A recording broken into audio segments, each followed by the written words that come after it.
Aí ele olhou pra mim e disse, não, tá errado, isso não existe. Ai, é ateu também, o médico. Olha é ateu. só, mas eu não podia nem culpar ele, É. se nem a gente tava acreditando, É uma situação. né?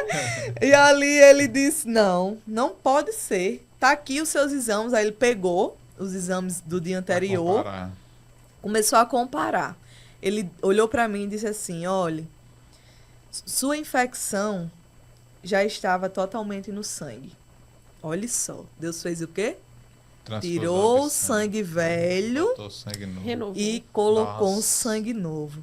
Jesus Isso é sabe muito trabalhar. forte. Ele olhava, ele dizia Ela assim, falando isso, né? ele olhava aquilo ali, ele não entendia. Ele disse, não tem como. Olhe, você tinha prazo. Você tinha dias. E ali eu só fazia sorrir. Eu só sorria, né? Porque eu disse, como é que eu vou explicar pra ele tudo o que aconteceu ontem? Eu não sabia nem explicar. Eu só dizia assim, foi Jesus que me curou. Foi Jesus que me curou. E ele, não, você tá louca. Você tomou alguma coisa. Aí eu disse, não, doutor, não tomei nada. Foi Jesus que me curou. Aí ele disse, não, eu não estou acreditando nisso. Você vai repetir o exame. Agora foi ele que quis. Ele agora quis repetir. Eu disse, vamos, eu vou repetir. Ali eu tive a convicção e a certeza do que Deus tinha feito na minha vida, né? Por mais ainda que eu ainda não tinha ainda vivência do evangelho, não entendia muito bem ainda como era, né?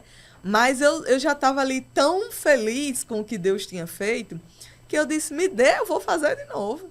E eu fiz, repeti o exame, e ele, quando eu entreguei, ele olhou e disse, vá embora daqui. Porque eu não tô sabendo explicar, você não quer me dizer o que tomou. Eu não sabia quem estava mais em dúvida. O médico ou o laboratório. Como é que essa mulher veio fazer exame de novo? Meu Deus do céu.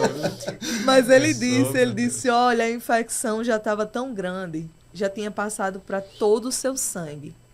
E você só tinha dias de vida. Nossa. Eu disse, eu sei, Jesus revelou.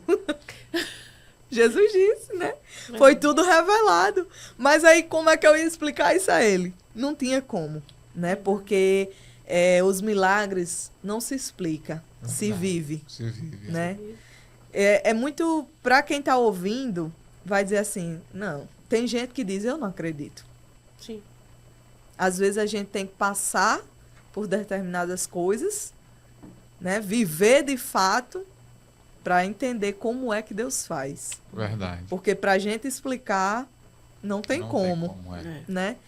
E ali a gente saiu feliz da vida. Na mesma noite a gente foi para um culto. Era o pastor Renato que estava pregando nesta Eita, noite. glória. A gente Fala fez nisso, muito- ele tá aqui assistindo. Olha aí. Assistindo. né? O pastor Renato estava pregando no Pastor- culto. Na verdade, a gente chegou um pouquinho atrasado já, né? E Foi. o pastor Renato estava pregando. Era um culto, se eu não me engano, de terça-feira, que era um culto de doutrina, né? Aí o pastor Renato, daquele jeito dele, né? Ministrando doutrina, assim, com todo o amor. E ele começou a falar sobre imagens e esculturas. Nossa. Isso para mim foi um choque, né?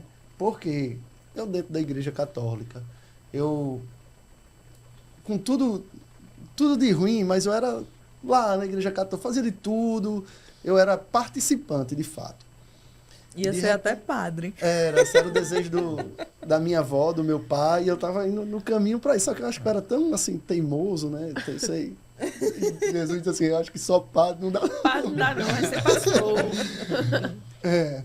E aí, de repente, o pastor Renato lá ministrando sobre isso, né? A gente chegou em casa e eu disse assim, não, peraí, eu vou procurar saber se o que o pastor Renato está pregando é verdade. Eu ligo para um padre, amigo meu. No tempo ele era o padre da igreja lá. Padre, estou com uma dúvida. Aí o padre, diga, meu filho. Eu disse, sobre imagem e escultura, a Bíblia está dizendo assim, assim, assim. O que é que o senhor me diz?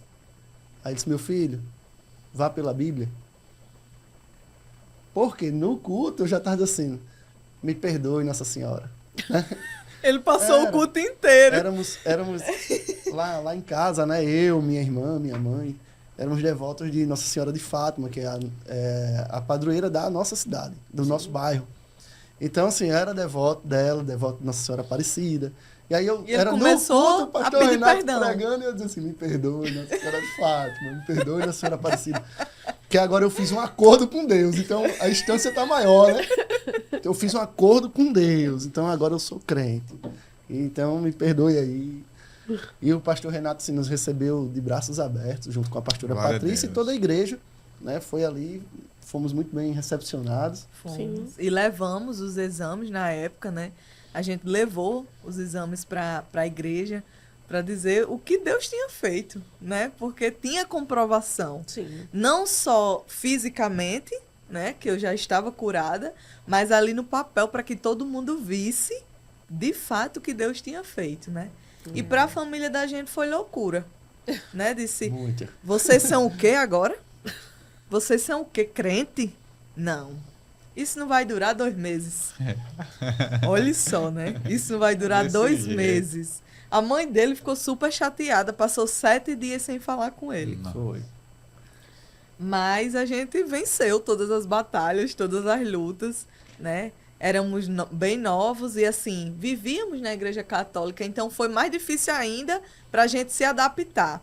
Mas o que Deus fez foi tão grande, tão lindo, que não tinha como você voltar atrás. Não tem pra onde correr. Não né? tinha como, Não tem né? pra onde correr. E aí eu disse, meu Deus. E eu lembro que a pastora Sandra disse assim, olha, esse seu testemunho, ele tem que ser contado e tem que ser espalhado para todo mundo Verdade. saber. Verdade. Eu dizia, é verdade, eu contei em muitas igrejas, né? Eu ia ministrar e contar o que Deus tinha feito. E quando eu falei do podcast, que não foi nem agora, foi no outro convite, né? Que Foi. vocês fizeram e eu não pude vir. E aí eu dizendo a ela disse, meu Deus, uma coisa que foi dita lá atrás e agora vai se tornar público. Tá vendo como você precisa contar o seu testemunho? Nossa. Aí eu disse, é verdade, porque é forte, é algo É. muito grande, né? E a partir daí foi onde eu tive a convicção e a certeza de que o nosso Deus é um Deus de milagre, é um Deus de cura, é um Deus de restauração, de restituição, é um Deus de providência, né? Por mais que você ache que é impossível, aí Deus diz, não, para mim é possível. Verdade. É impossível para vocês, mas para mim é possível, né? Então, eu amo esse Deus, as coisas de Deus são lindas e eu sempre digo nas minhas ministrações, eu tenho uma vida de milagres. Tudo em minha vida é de milagres. Até nesse de 2008, quando eu ainda não conhecia Jesus de fato, eu ouvia falar de Jesus, mas ainda não sabia de fato quem era Jesus, né?